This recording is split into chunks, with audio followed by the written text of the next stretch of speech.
Vous avez l'impression que votre bébé lutte pour s'endormir ou se réveille sans arrêt? Vous passez des heures à chercher la solution? Aujourd'hui, je vous dévoile une astuce qui va vous permettre à vous et à votre bébé de faire des meilleures nuits. On peut se demander pourquoi est-ce que le temps d'éveil, c'est vraiment important? Pourquoi est-ce que c'est crucial pour votre bébé? Le temps d'éveil, c'est quoi? C'est le moment entre deux périodes de sommeil. Ça peut être quand il mange, quand il joue ou qu'on lui fait des câlins. Mais savez-vous que la durée de ces moments peut être vraiment la clé pour qu'il dorme paisiblement le jour comme la nuit? Je vais vous expliquer comment calculer le temps d'éveil idéal pour votre bébé en fonction de son âge, mais aussi partager des astuces pour ajuster ce temps selon ses besoins. Et ces petits détails peuvent vraiment faire toute la différence. Alors, un temps d'éveil, c'est quoi? C'est vraiment le temps lequel votre bébé est éveillé avant de retourner se coucher. C'est donc le temps entre le moment où il va ouvrir les yeux et puis le moment où il va se remettre à dormir. Attention, ce temps, c'est pas juste une simple durée.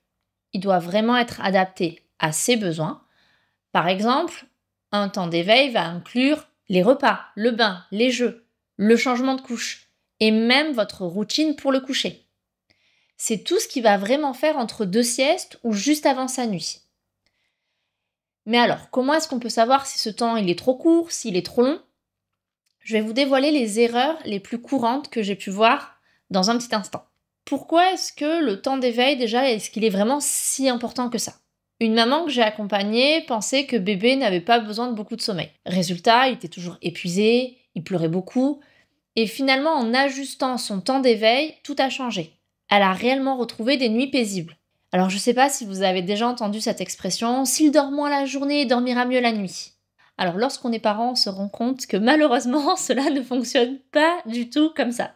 Un temps d'éveil qui va être trop court, il va pouvoir rendre bébé beaucoup plus agité. Un temps d'éveil qui va être trop long, ça va provoquer de l'épuisement. Dans les deux cas, c'est un cauchemar pour l'endormissement.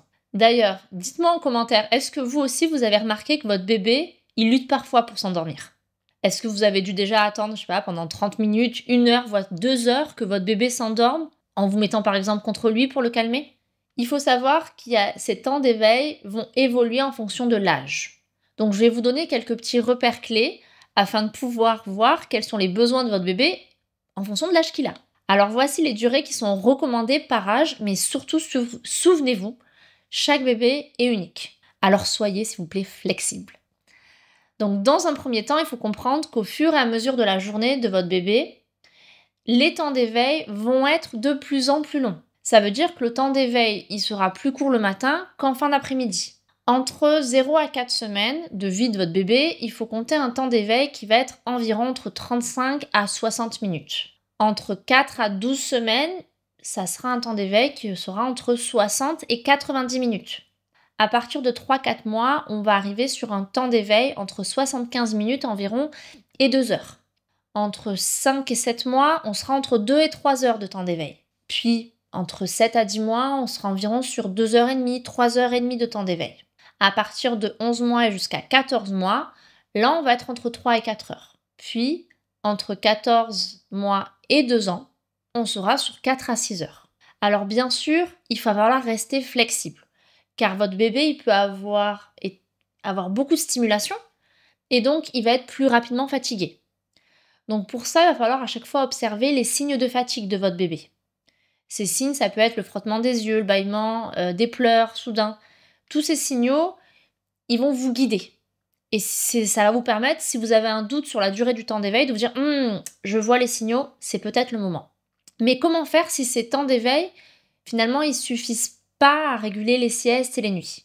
Donc déjà, comment est-ce que je peux adapter les temps d'éveil de manière concrète? Premièrement, vous pouvez toujours tester des petits ajustements de 10-15 minutes si vous voyez que votre bébé il est un peu grognon ou un peu trop excité. Parfois, juste ce petit changement-là, ça peut faire vraiment une grande différence. N'oubliez jamais l'importance également de la routine, même pour la sieste. Nos bébés, ils ont besoin d'un cadre et ça va les rassurer, ça va les apaiser ces routines-là. Donc si vous n'en avez pas encore, vous pouvez en créer une toute petite. Le but, c'est de faire une routine qui va être apaisante avant chaque sieste. Alors celle du coucher pour la nuit, elle va être légèrement différente, elle va être un peu plus longue. La routine, par exemple, ça peut être je vais lire un livre en fonction de son âge, ça peut être un moment calme ensemble, ça peut être une petite chanson en particulier en faisant un câlin. Tout cela, ça va permettre d'aider à signaler à votre bébé qu'il est temps de se reposer. Alors si vous avez besoin d'un accompagnement qui soit un peu plus personnalisé pour mieux comprendre les besoins de votre bébé, je vous invite à jeter un petit œil à mes formations, je vous mettrai le lien dans la description. Je vous offre également, dans le lien de la description, le mini-guide du sommeil de bébé afin de pouvoir mieux accompagner votre bébé à de meilleures nuits. Pour finir, souvenez-vous, un bon temps d'éveil, c'est vraiment un des ingrédients les plus importants pour avoir des siestes réparatrices et pour des nuits paisibles. Si vous aimez cette vidéo, pensez à liker. Également, abonnez-vous pour surtout ne pas manquer les prochaines astuces. Et n'hésitez pas à dire en commentaire quelle est votre plus grande difficulté avec le sommeil de bébé et je vais essayer de répondre à toutes vos questions.